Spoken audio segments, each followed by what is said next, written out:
आज यांच्यामध्ये ऑनलाईन बैठक होणार आहे।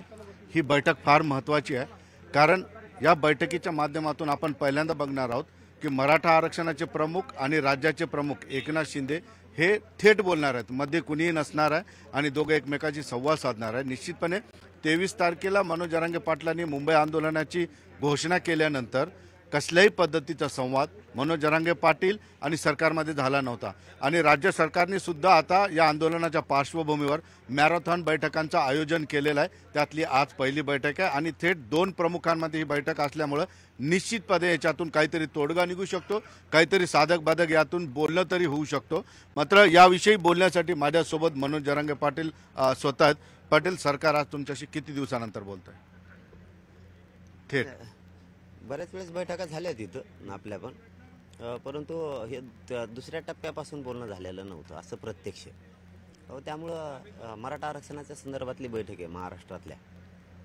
आता कशाच्या विषयावर आहे काय तर आता आपल्याला बैठक सुरू झाल्यावर लक्षात येणार आहे, परंतु मराठा समाजाला सरकारनं आरक्षण दिलं पाहिजे आता लवकर। पण ही किती महत्त्वाची बैठक आहे? आरक्षणाचे प्रमुख म्हणून तुम्ही बोलणार, राज्याचे प्रमुख म्हणून मुख्यमंत्री स्वतः बोलणार, दोघांमधला संवाद अत्यंत महत्त्वाचा आहे। हो, आता आमच्या मागणीवरती आणि आमच्या मुद्द्यावरती आम्ही ठाम आहेत की महाराष्ट्रातला मराठा समाज हा ओबीसीमध्ये यांना सरसकट सगळ्यांना आरक्षण दिलंच पाहिजे। आता त्यावरती आम्ही ठाम आहेत, परंतु आता बैठक कशावरती हे माहीत नाही, परंतु नुसतं बैठकाचे वारंवार घोळ घालण्यापेक्षा एकदाचा ही मराठा आरक्षणाचा प्रश्न सोडवला पाहिजे। नुसतंच उगाच अपमान केल्यासारखं प्रत्येक वेळेस मराठ्याकडून वेळ घ्यायचा आणि तुम्ही आरक्षण द्यायचं नाही, वेळ घ्यायचा आणि आरक्षण द्यायचं नाही। 7 महिने झालेत आमचे अपमान होते मराठ्यांचा। मग काय म्हणते त्याला, 7 महिने झाले सलग तुम्ही आम्हाला हुलकावणी देताय। काहीतरी गांभीर्य असतंय का नाही?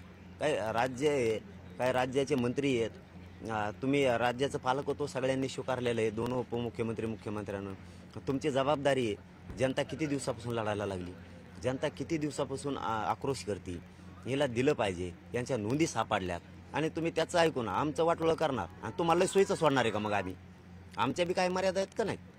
आमच्या पण मर्यादा आहेत। आमच्या जर सापडून नोंदी तुम्ही देणार नसाल, आता मराठ्यांनी सगळे वाहनं काढले आहे, ते म्हशीपेक्षा दुसरं वाहन नसतं कोणतं। आता म्हशीवर सुद्धा म्हशीवर बसून लोक येणार, लोक म्हशीवर बसले, निघाले सुद्धा ते।